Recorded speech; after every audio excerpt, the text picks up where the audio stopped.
Hi, good evening to you all. So I welcome you all for a free webinar session for foreign licensing exam by More Education. So as our continuous programs today, we have a resource person, Dr. Juliana S. Raghu.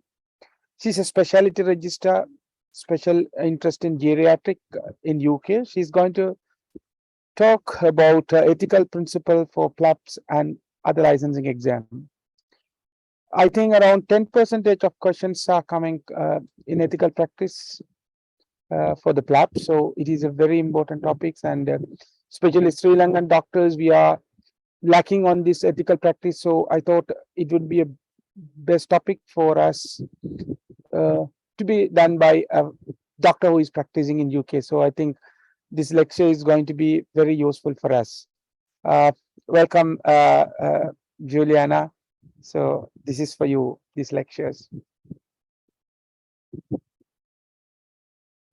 Thank you very much, and thank you for the introduction.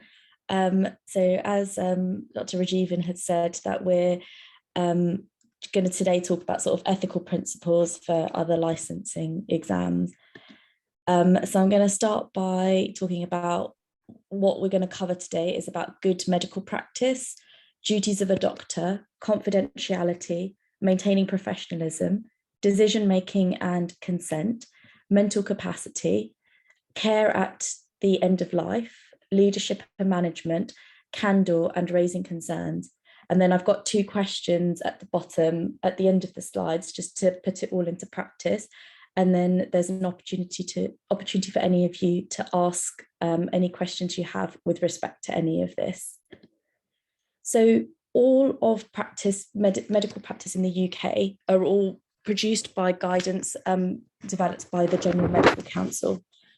The guidance actually has stemmed from the Good Medical Practice Ethical book, and that's pretty much what I'm going to explain to you today. This good medical practice basically describes what it's meant to be a good doctor in the UK. The GMC expects you to use your professional judgment and expertise to apply all of those principles in the guidance to various situations you face here. And that is pretty much what your exams are going to entail. It is also clear that doctors are not required to provide treatment that they consider will not be of overall benefit to the patient or which will harm the patient, because obviously we know that we can get difficult and persistent patients as well. So the first aspect in the good medical practice is the duties of a doctor. And this is basically four main principles. You've got initially the knowledge, skills, and performance, which basically, as you all know, is making care of your patient as your first concern and keeping up your professional knowledge and your skills up to date. The next step is safety and quality. So you take prompt action if you think that patient safety, dignity, or comfort is being compromised. You then have sort of communication, partnership, and teamwork. This is very important in practicing medicine in the UK. You have to treat patients as individuals and respect their dignity. You work in partnership with your patients, so you have to work with them. You work with your colleagues in the best way to serve the patient's interest.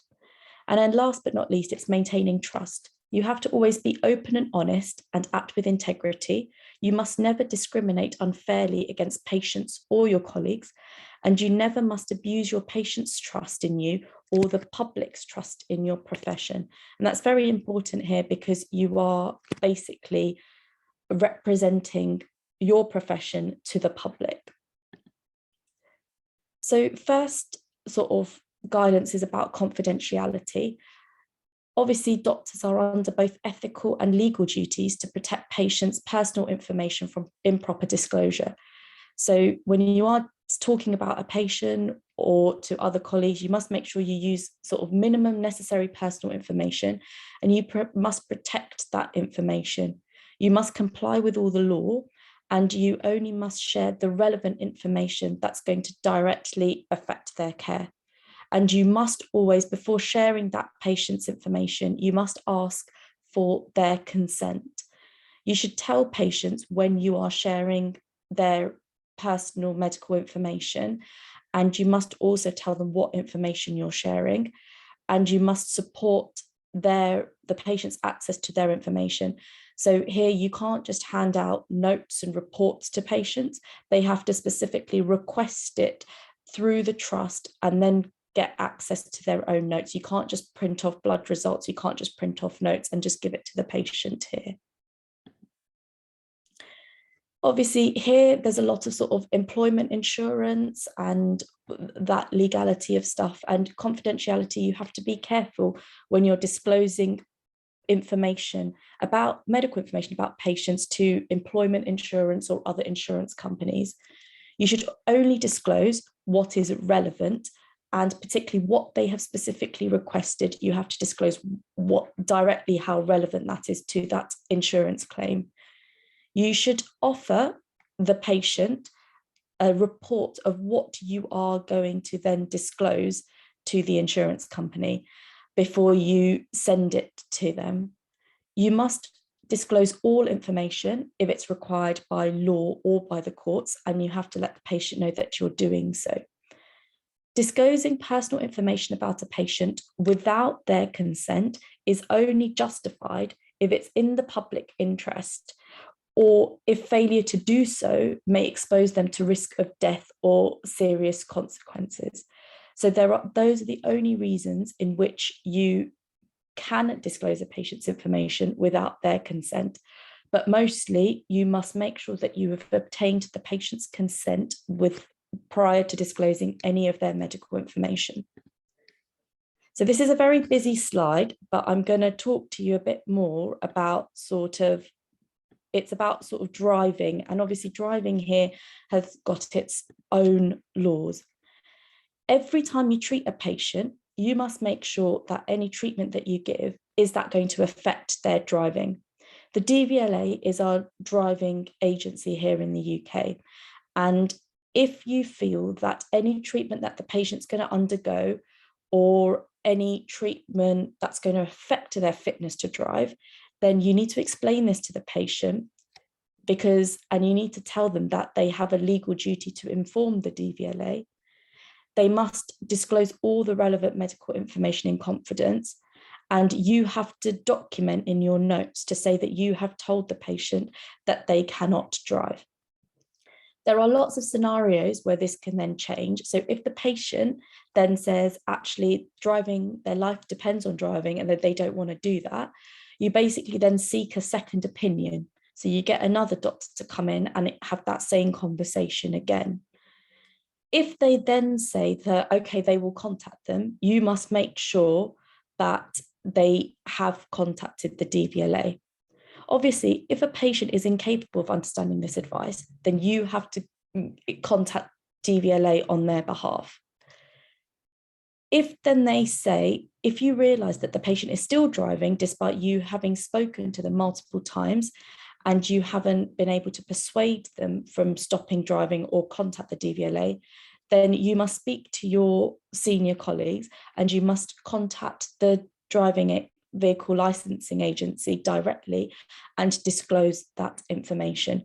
Because at the end of the day, that information, if they're still driving and it can cause harm to them and can cause harm to other people, then that must be, you must do something about it, and you should contact the DVLA directly.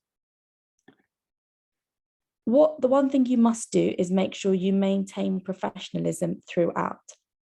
I'm not too sure how it works in Sri Lanka, but these are sort of the standards that we follow here.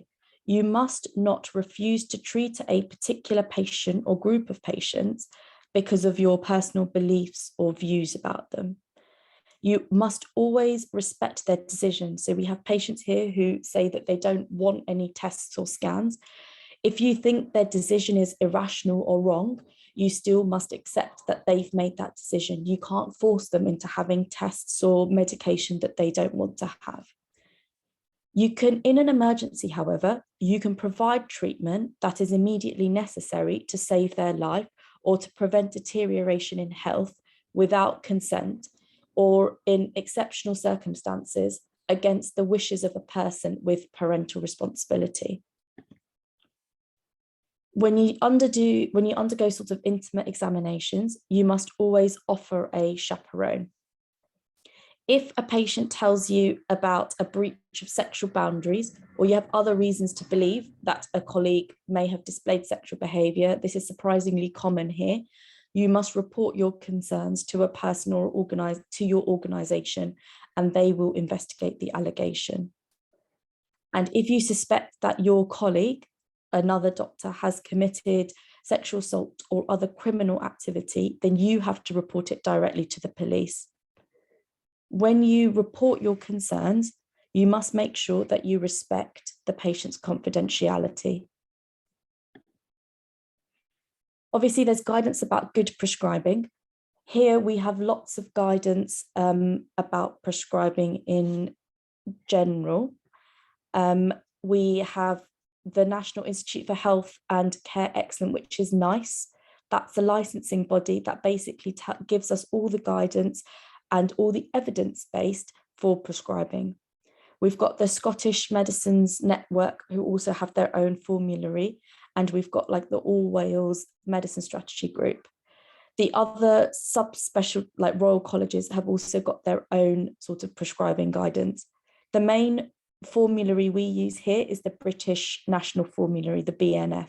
So you can download that as an app, and that app has got all the doses of the medications and the indications, and that's pretty much our formulary. And it's there for adults and for children, if children is your specialty. So going on to sort of decision-making and consent, I think this forms sort of a key part of teaching, because this is pretty much my bread and butter in my line of work, but also pretty much everyone in the UK has to sort of follow these protocols, and this is probably what's quite different in your country. All consent and capacity is such a big thing because we are bounded by the Mental Capacity Act and a law, and if we go against it, then actually it can be quite detrimental to our career. So we must all make sure that that capacity and decision making and patient's decision making are all done in the most important manner and in ticking all those legal boxes.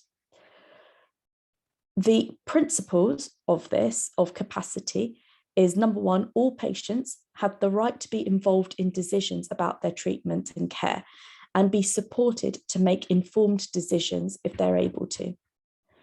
Decision making is an ongoing process focused on meaningful dialogue, so the exchange of relevant information specific to the individual patient.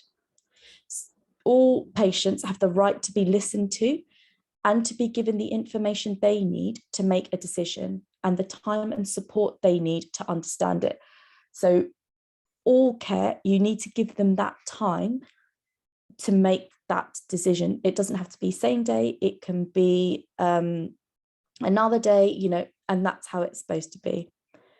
Doctors must try to find out what matters to patients so they can share relevant information about the benefits and harms of proposed options and reasonable alternatives, including the option to take no action. Remember, the patient might disagree with what treatment you've proposed, so you must give them all the information, you must tell them the risk and the benefit, and you must have the option to, and if they don't want any treatment, then you must accept that because they have the capacity to make that decision. Doctors must start from the presumption all adult patients have capacity to make decisions about their treatment and care. And a patient can only be judged to lack capacity to make a specific decision at a specific time, and only after that assessment in line with legal requirements.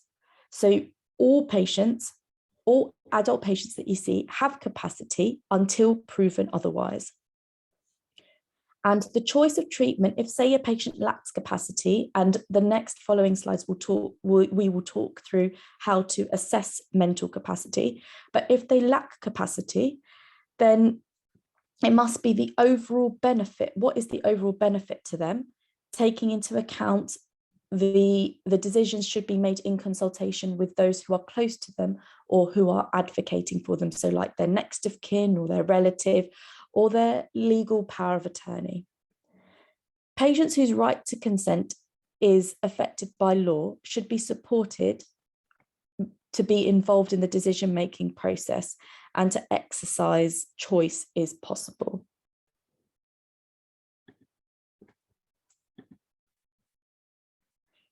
So when you talk about making a decision or helping that patient to make a decision, you must give the patients the information they want or need to make that decision. You need to find out what matters to them the most, because what your agenda for that patient is different to what that patient's agenda is. You must discuss the benefits and the harm. If you're unsure about what the risks and benefits are with respect to that decision, then you have to be honest with the patient. You must always support the patient's decision-making. You must be clear about the scope of decisions so that patients understand exactly what they are consenting to. And you must look ahead to future decisions. And always remember that the patient has capacity until proven otherwise. So remember, you must obtain support from other members of the healthcare team.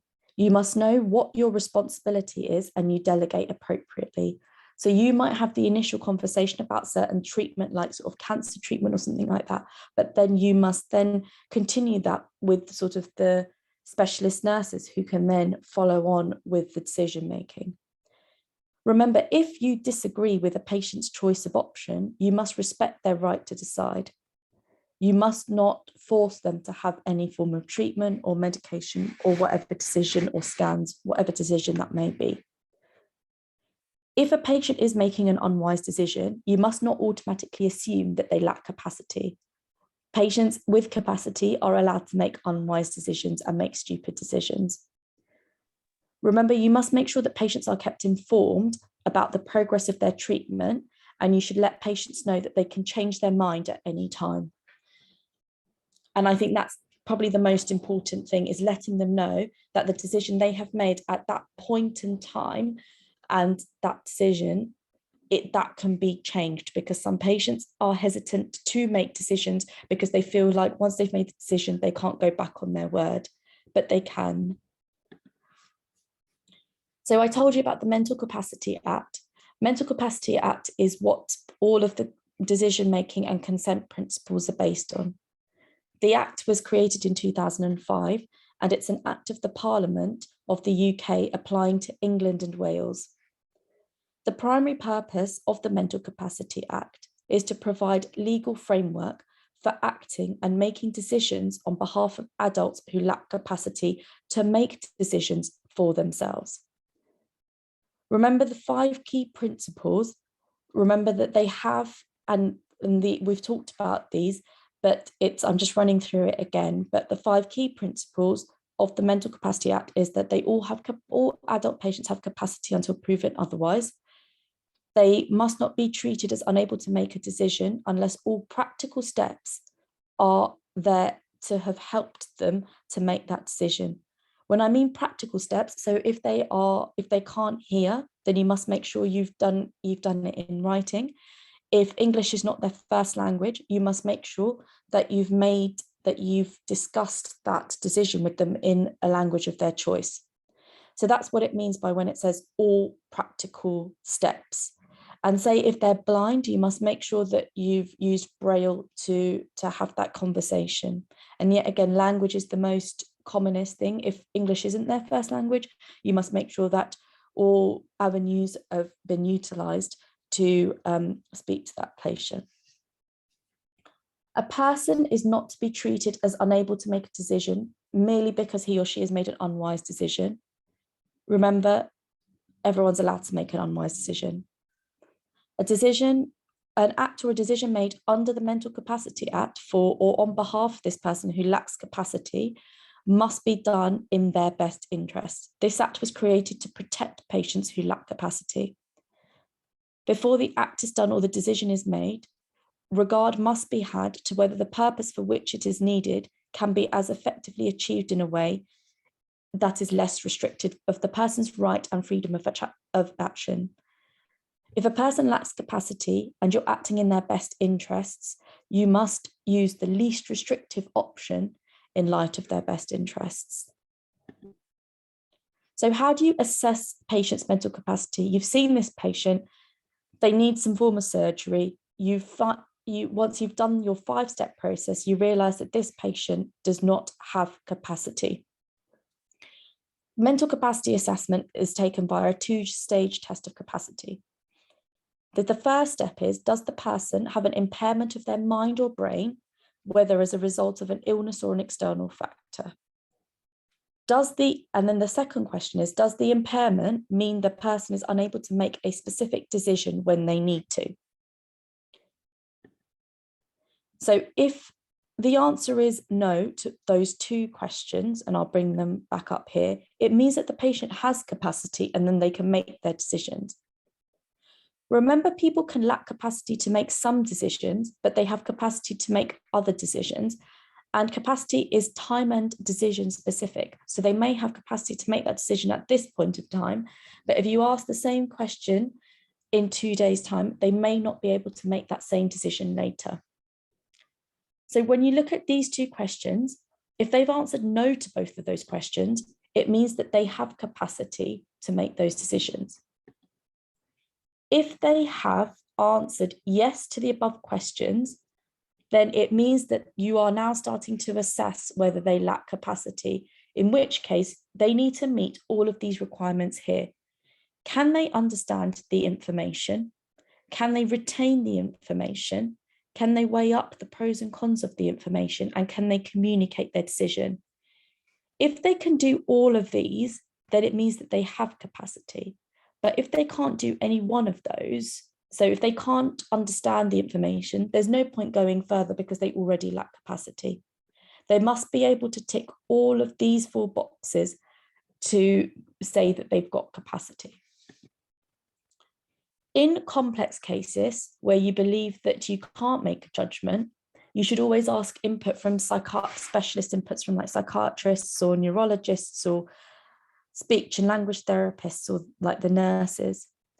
If you feel that the patient's capacity can then be regained, then you must not delay then you can delay the decision, and you must consider this as a possibility. Remember, if they lack capacity, then you always find out the doctor then makes that decision under their best interest for the overall benefit of the patient.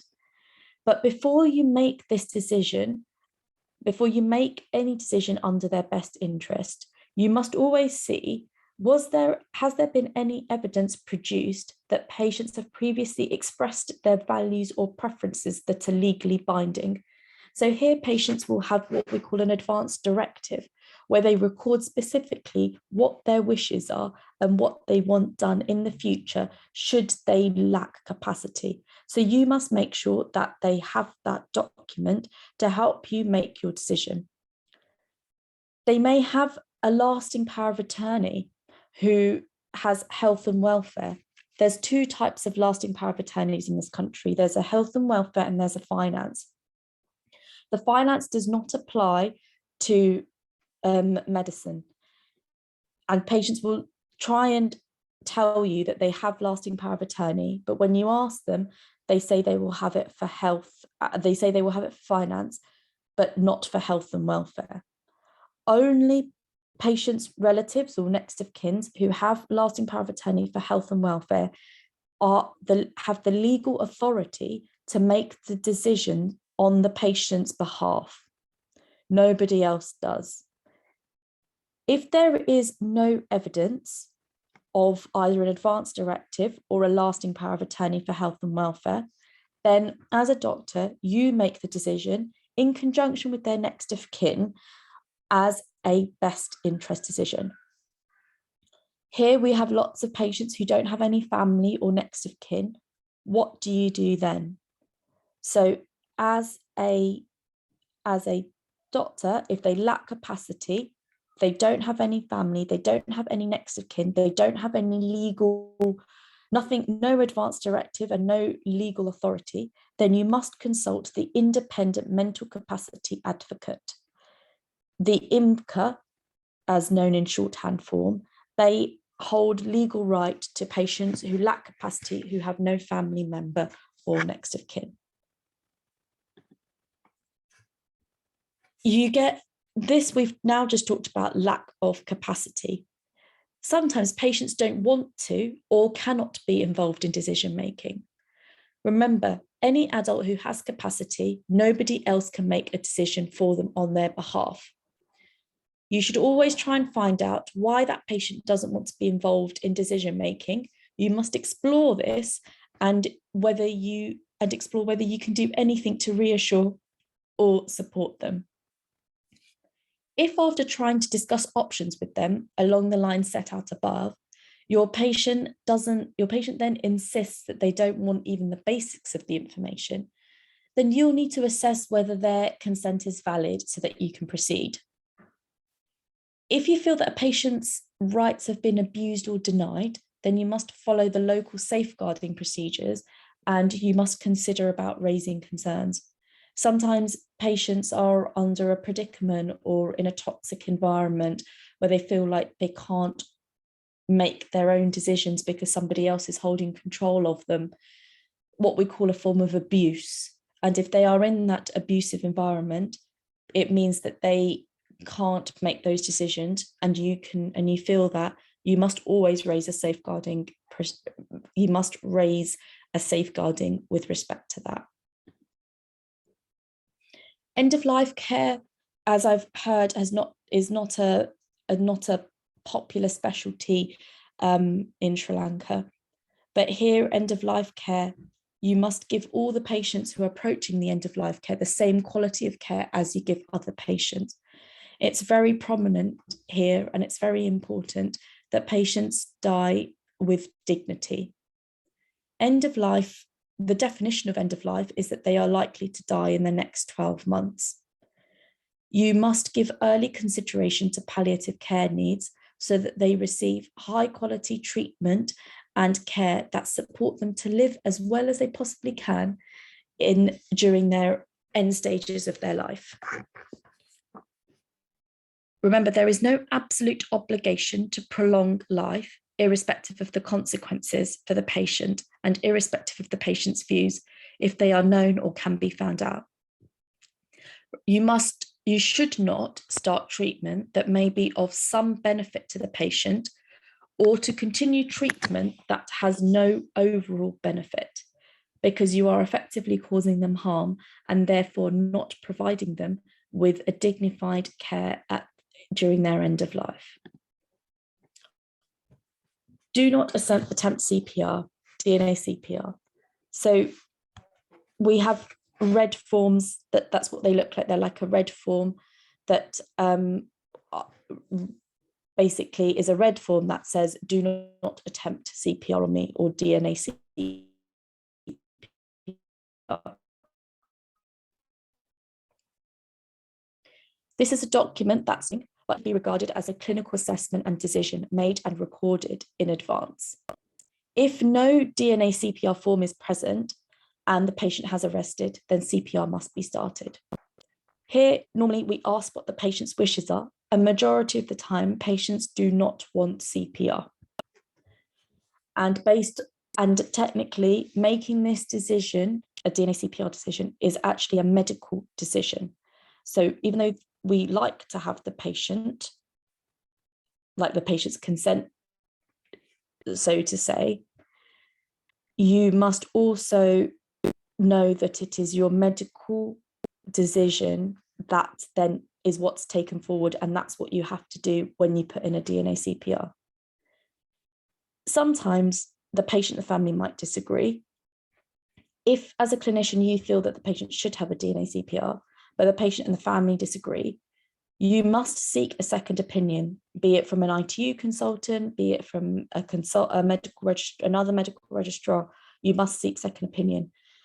But there is no obligation to provide it in the circumstances envisaged.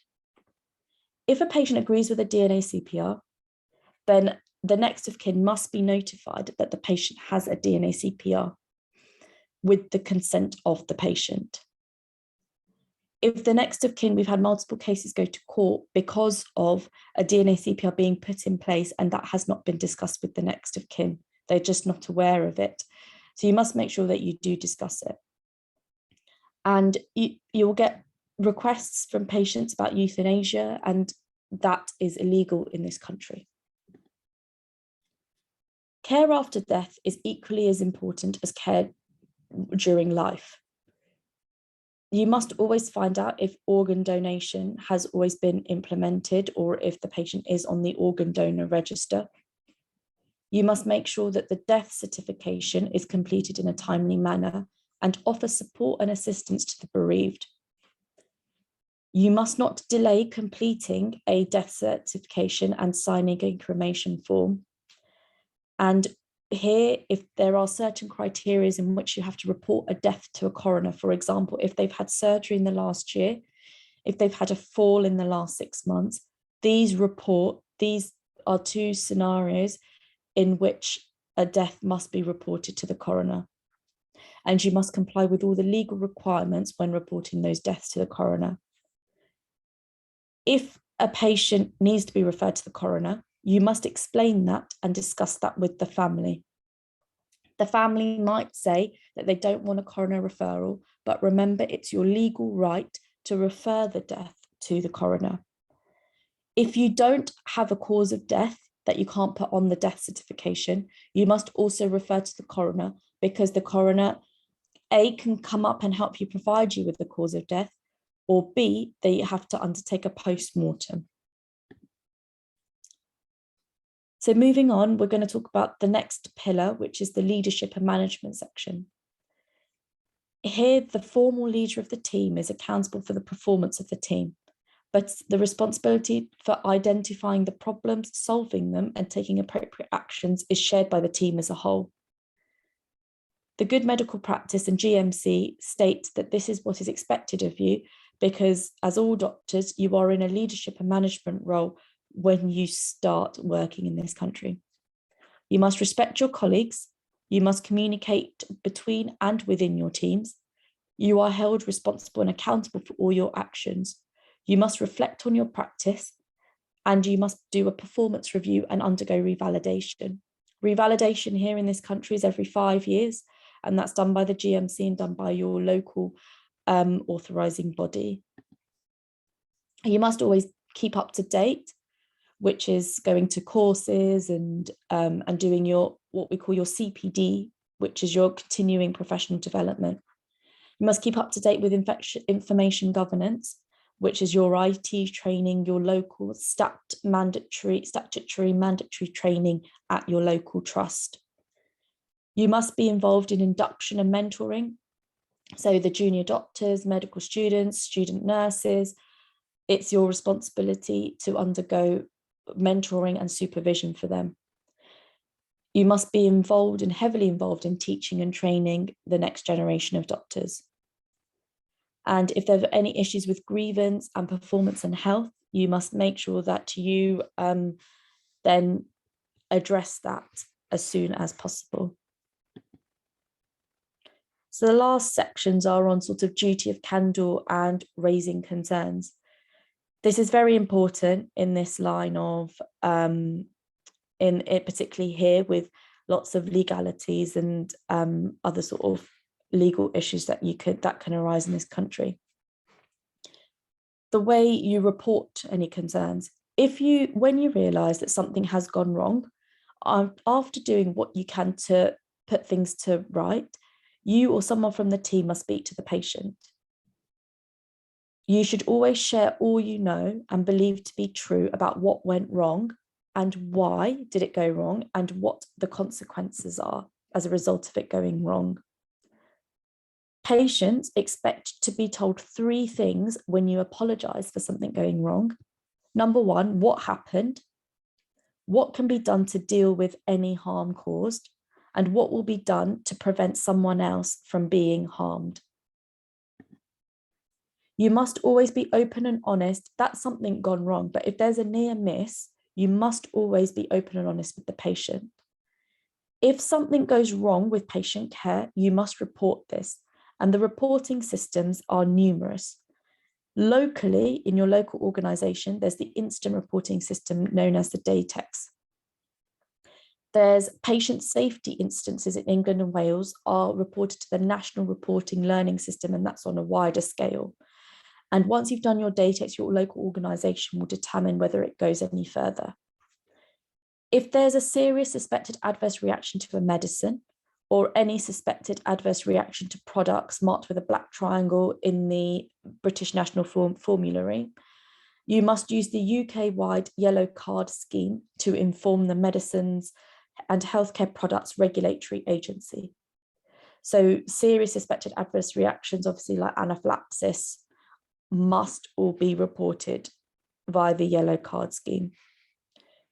In England, GPs and other primary medical services must submit all notifications directly to the Care Quality Commission, which is CQC. We in the UK are bounded by the CQC to provide high quality care, and they assess every trust on a yearly basis on the care that they provide. So now I've just got 2 sample questions for you, and you can come off mute if you want to answer those questions, and hopefully these are taken from sort of it's from MRCP and the PLAB exam. So I want you to give it a go based on everything I've talked about, and if you just come off mute and just what you feel is the answer, and then you can explain why you think this is the answer. So the first question is, if an 89-year-old man has a basal cell carcinoma on his forehead, which requires excision, he has dementia, the clinic nurse feels he is not competent to give consent for surgery. What do you think is the most appropriate action for obtaining consent?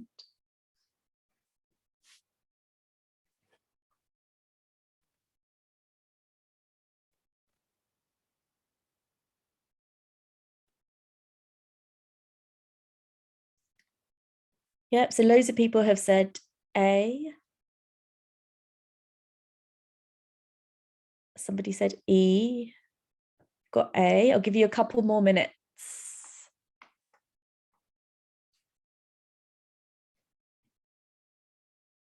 And we've got C, got A.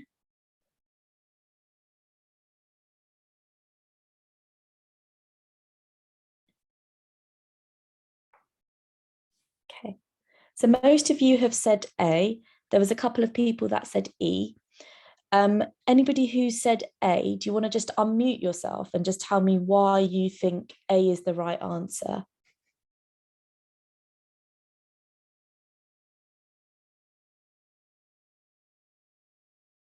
Anybody feel like explaining to me why you think A is the right answer?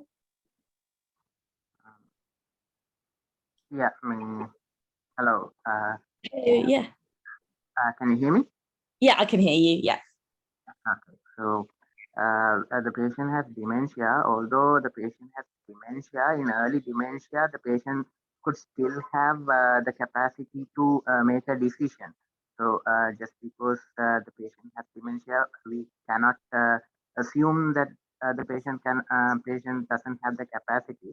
So it's always better to take a psychiatrist's opinion on his capacity.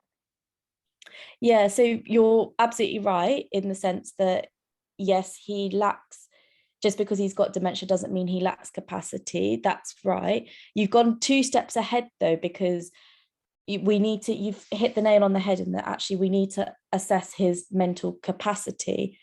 So the first thing is because remember, it's a nurse that had felt that he was not competent. So the correct answer is actually E, because we need to get the surgeon to assess his mental capacity. If the surgeon is then struggling to assess his mental capacity, then we do go to the psychiatrist to ask to assess his cognitive function. But your theory for explanation is absolutely right. Just because somebody's got dementia doesn't mean he lacks capacity. And we have to assess his mental capacity first, which is the first step. Does that make sense? So in this scenario, E is the right answer. Does anybody have any questions with respect to this? people understand why E is the right answer? Okay. So we'll go to the next question. So we've got a 14-year-old girl who attends the GP surgery requesting the oral contraceptive pill. She is sexually active and her boyfriend is in the year above her at school. Her parents are unaware of the appointment and her request for the oral contraceptive pill.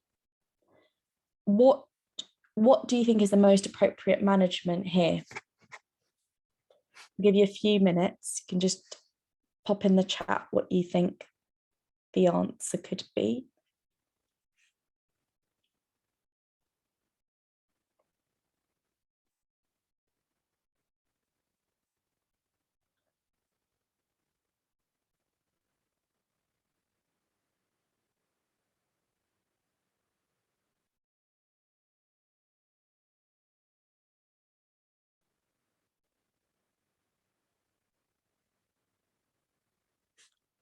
Just a few more minutes.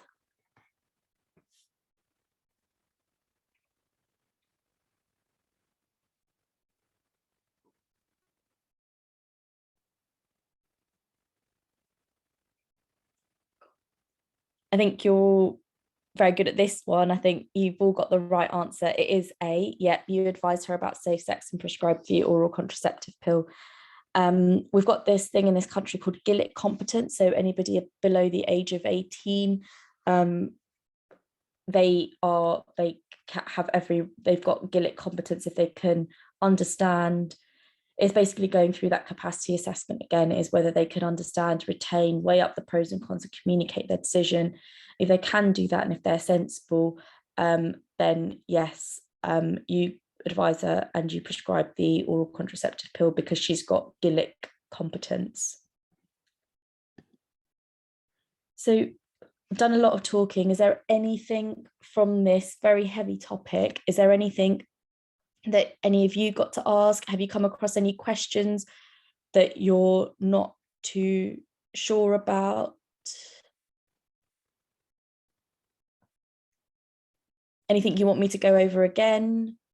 We've still got like sort of 15 minutes. Just anything about working in the UK, anything about any of the MRCPs or the PLAB in general. I think someone asked me a question earlier. I think it's Hema.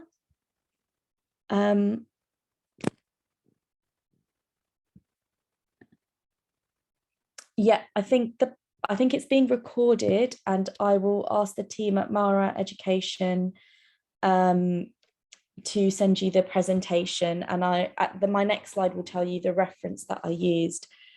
So I hope that's helpful, Nisali. And Asif, you've asked if a HIV patient's not willing to disclose to the partner, then what do you do?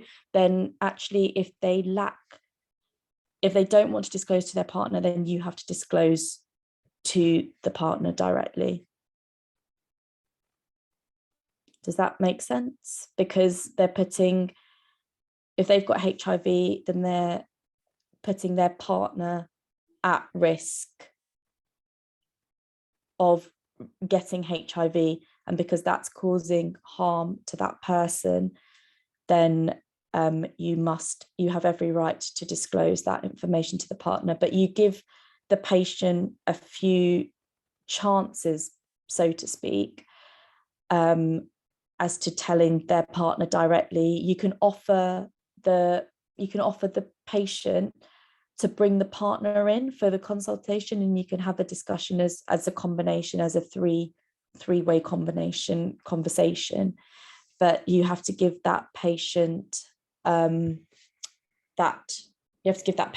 chance, a lot of chance, because also it's a breakdown of their relationship as well. So it's looking at bigger picture. So Janaka, you've said no advance directive, but the next of kin refuses to give CPR at arrest. Does that next of kin, if that next of kin has a lasting power of attorney, so if they've got power of attorney for health and welfare, then yes, you don't give CPR. because that next of kin has the legal right to tell you what treatment not to give and not to give. If they don't have legal power of attorney, then you have to tell the next of kin that unfortunately you have to do CPR because there's no legal right. It's actually not as straightforward as that when you put it into practice, because when you put it into practice, you'll have lots of people around you who can have that conversation with the next of kin. Ultimately, the next of kin has every right to put in a complaint if you do what's against them. But if you know what you've done is right and you've justified it, then that's absolutely fine. If they refuse and you give CPR and they don't have any legal right, you have to give CPR. You can't not give it. Does that answer your question, Janaka? So Madhush, you've asked, oh, thank you. Yes, you can have a copy of this presentation. I'm hoping that I'll email it to the team at Mara, and hopefully they can send it along. What are the extra qualifications that will increase our points during PLAB exams and Viva interviews? I'm afraid I've only heard about the PLAB through people who have done it. I'm not really well versed about extra qualifications. I think it's basically doing the questions, and if you have a chance to come here and shadow some of the doctors who work here, then that would be good and help you understand how the PLAB works. I know in India they have lots of PLAB courses that you can go on, which hopefully helps you with the PLAB part too. I hope that answers your question, AA. I've got Niluka who's asked, if a patient has HIV, can we disclose to the other about treatment? Sorry, do you mean, Niluka, do you mean disclose to everyone about, to disclose to his partner again, or is it tell them what other treatment is available? I didn't quite understand that. If it's about, you can, so if it's about treatment, then actually you can tell the patient directly what other treatment options are available for HIV. And if it's to the partner, you can also do the same thing, because remember, if the patient is spreading HIV to their partner, then that can cause major health consequences. Asif, you ask, can duty of candor be used in medical negligence or only near misses? Yes, it's used in both, Asif, in medical negligence and near misses. What people mistake is that you don't have to tell the patient that there's been a near miss, but actually that's what's wrong. If something's gone wrong, you must tell the patient directly, be it a near miss or a negligence. Tahira, can you please explain the first question? If the mental status is not promising, what to do? So the first question, if he basically, so the clinical nurse felt that he wasn't competent to give consent, if the surgeon then goes and assesses the capacity, because remember the surgeon is the one that's doing the surgery. So anybody who's doing the surgery needs to assess for capacity. If that surgeon feels like he then lacks capacity, then you need to go down the route of, have they got an advance directive or a legal power of attorney for health and welfare? If he doesn't have any of those, then you have to discuss with the wife, and the best interest decision here would be that he does have the surgery, so you go ahead with the surgery. I hope that answers your question, Tahira. Oh, Niluka, you said if a patient has HIV, can we disclose to the healthcare team? Yes, we must do. Here in certain parts of the UK, everyone gets a HIV test. So where I live, where I used to work, everyone who comes into A&E automatically gets tested for HIV. So everyone who's tested positive, so particularly in London, everyone in London who gets admitted into hospital has a HIV test, whether they want it or not, they have it because it's easily treatable and curable. And if the patient has HIV, you must disclose it to every healthcare team in case of a needle stick injury. I hope that answers your question, Niluka. SPK, Nalika, you asked, if a patient is diagnosed to have a serious genetic disorder, can it be disclosed? It depends on what the patient wants. So you obviously need to ask the patient if they want it disclosed. You ask the patient what they is basically asking what the patient wants. It's really difficult to say. If they want it disclosed, then that's fine. But if the patient doesn't, then you have to unfortunately go down the capacity route and see if they actually have capacity. If the patient doesn't consent for you to disclose their medical condition to anyone, then I'm afraid you have to go with the patient's decision. I hope that answers your question. Dilution, you've asked, if a patient's 15 and parents refuse treatment, what is the right decision? Well, the decision actually lies within that patient because the patient is 15. So he or she is allowed to make that decision.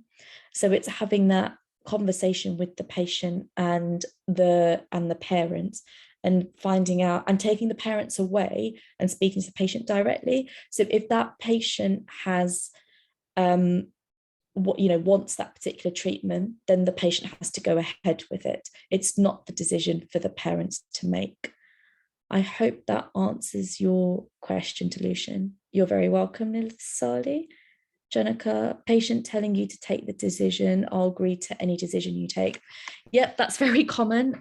Patients will tell you what they want you to hear, but you must tell them that they need to make the decision. And when I told you about they need time to make decision, you need to make sure you give them that time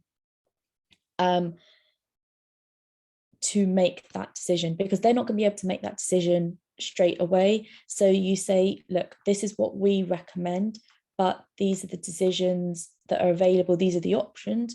This is for you to decide, and you must always tell them, because remember, we practice in an autonomous way. So you must tell them that they need to make the decision and give them time to make the decision, and offer to reconsult with them, offer to speak to their family members, give them all the available options. But it's something we hear a lot, Jenica. So I hope that helps you. You're very welcome, Tahira. Asif, you asked whom to complain to about a difficult co-worker. So if you've got a difficult co-worker, you would speak to the co-worker directly based on what the difficult aspect of it is. If they are then not being helpful or not playing ball, then you have to then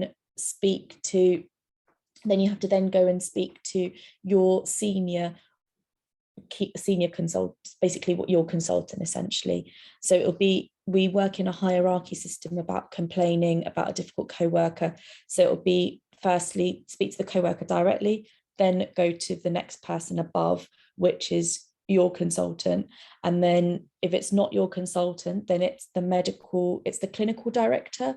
If you've got concerns about the clinical director, then it's the medical director. That's kind of how the hierarchy here in the National Health Service, NHS here, works. Hema asked about links to Viber or WhatsApp groups for PLAB exam, as she is a beginner. I'm afraid I don't have any, but if anyone else does, then please do share it with Hema. You're very welcome, Farzan. You're very welcome all. Yapa. First, in case of emergency, but the patient's mental capacity is questionable, how do you proceed?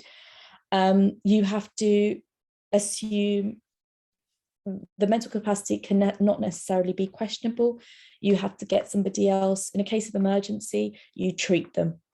If you can't, because if it's going to take time to decide what capacity they have and how it is, and it's that sort of thing, then you have to be careful. You need to make sure that the patient gets the treatment in emergency, unless they've got a very clear advance directive saying that they don't have anything. A second opinion is always good. Getting somebody else to come and assess the patient's mental capacity for a specific decision is always helpful. But normally, if it's an emergency, you don't have time to delay treatment.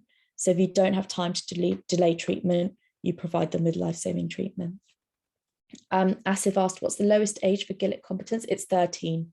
13 is the minimum age for GILET competence. I hope that's answered any. You're very welcome. What's the procedure for admitting a disturbed psychiatric patient? So normally they have to be admitted via A&E in this country. And then they get seen by the liaison psychiatry team, who then discuss it with their consultant. And then we've got the Mental Health Act. I don't know if you've heard of that, but that's, you know, if you're interested, I'm happy to talk about the Mental Health Act. That's quite big and that requires a presentation of its own. But the Mental Health Act is something that we use, and they've got set out laws where if they're going through a psychosis or a schizophrenic phase or a manic episode, then as a doctor, you can admit them in a hospital using the 5-2, and that's an emergency admission for 72 hours until you get 2 psychiatrists to come and extend that to a section 2 or a section 3. So that's how we admit psychiatric crises in here in this country. I hope that answers your questions, Sheena.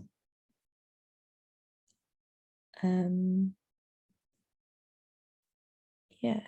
Is there any other questions before I end with a sort of a summary slide and some take-home messages?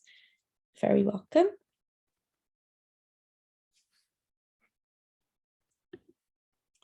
So in summary, basically, all doctors here in the UK must practice according to the good medical practice. You must be open and honest with patients. You must practice with the 4 main pillars of the Hippocratic Oath, which is autonomy, beneficence, non-maleficence, and justice.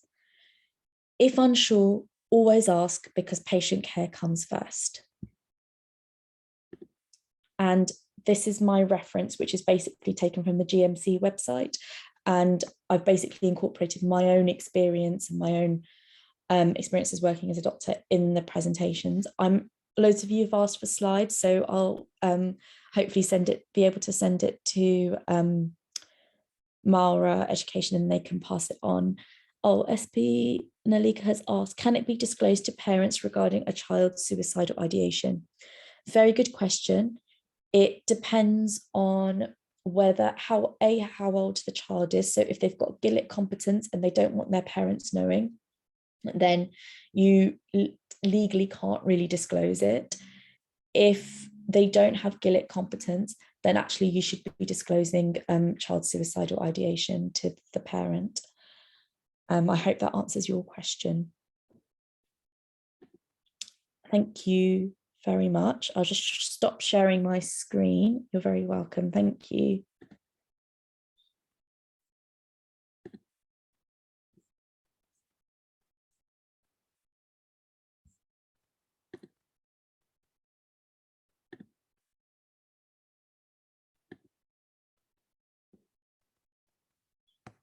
Do you guys have any other questions? I'll just stay on for a little bit longer if you wanted to discuss anything or have anything else to say. You're very welcome, or thank you for all joining in. I know it's pretty late for you.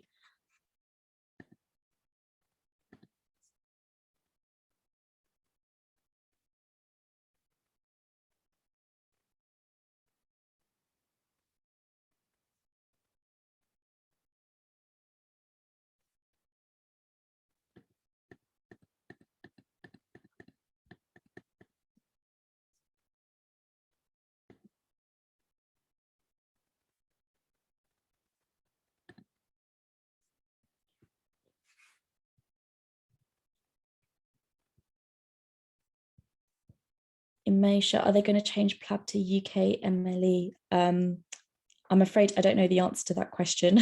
I can always find out and I can let the team at Mara know. I don't know, I'm afraid, sorry. Asif has asked how to assess competence in people who are intoxicated. I wouldn't bother assessing their competence because they are intoxicated. So they will obviously come out of their intoxication, and then that's when you tend to assess them. So I treat an intoxicated patient as you would treat somebody in an emergency.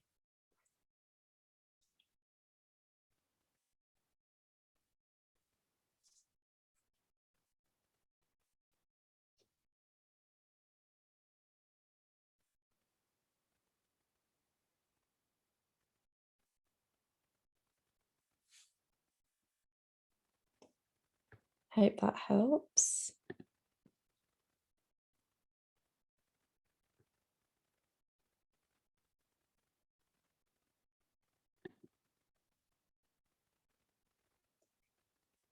I'll stay on for like another 5 minutes if you've got any other questions. And then I'll leave.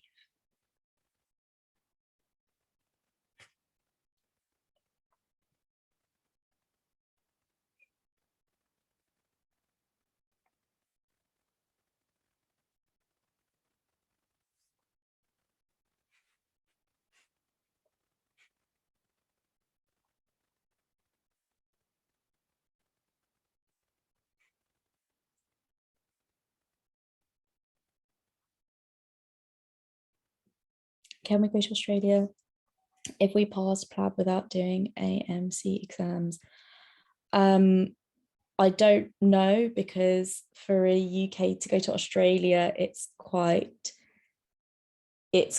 easy. We don't have to do any other exams. I think you might have to do the Australian medical exams, because I think they're the exams you have to get their medical license in that country. So yeah, so I think my answer to that question is yes.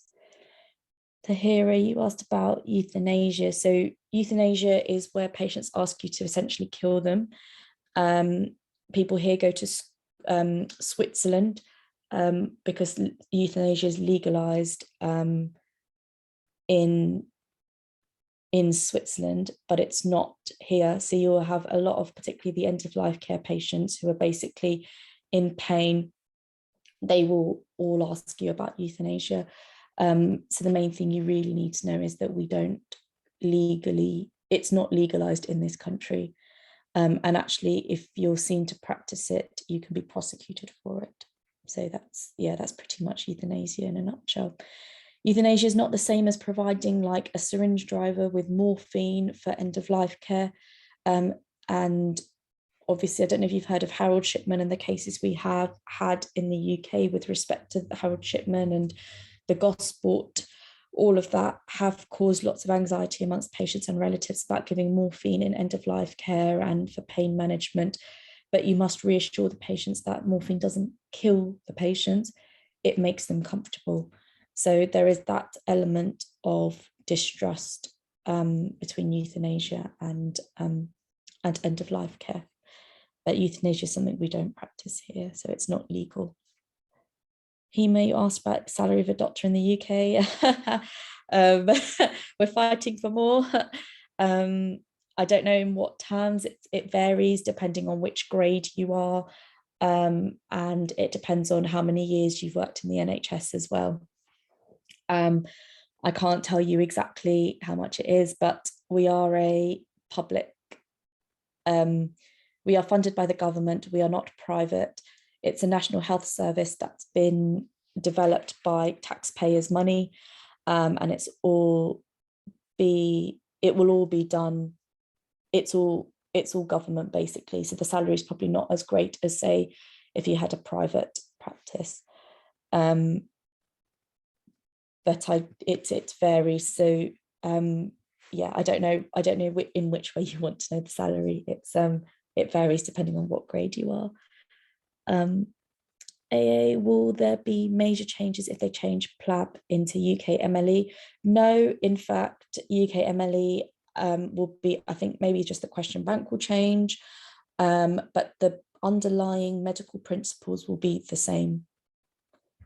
So the curriculum, there'll be small changes in the blueprint of it, but what you're studying for PLAB and what you study for MRCP, all of that will be all included in the UK MLE.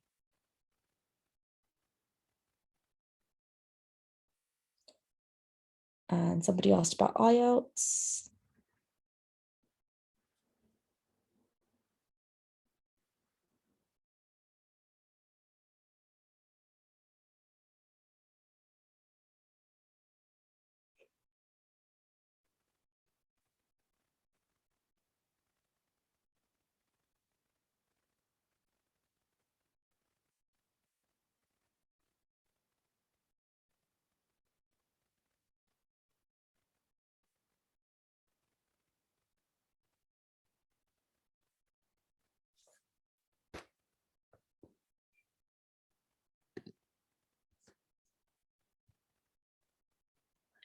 I'll just take any last few questions and then I'll leave this meeting.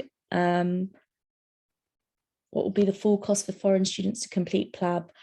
I actually don't know. I only know the cost of the MRCP because that's the one that I've done. I'd probably, best bet is probably to Google it, but they might increase, but Google it nearer the time that you're sitting the PLAB because they might increase the prices of it. Also, currently it's very limited spaces because I think loads of people are wanting to come here to work.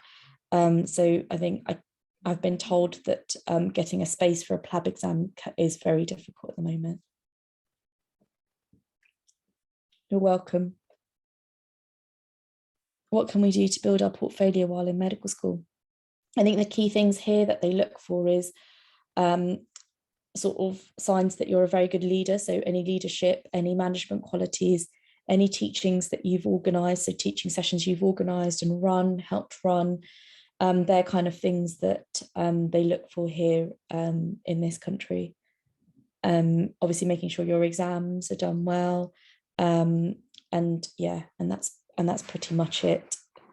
And here as well, we do quality improvement projects and audits. So doing any of those as well will help build up your portfolio and increase points and things here in this country. I hope that helps.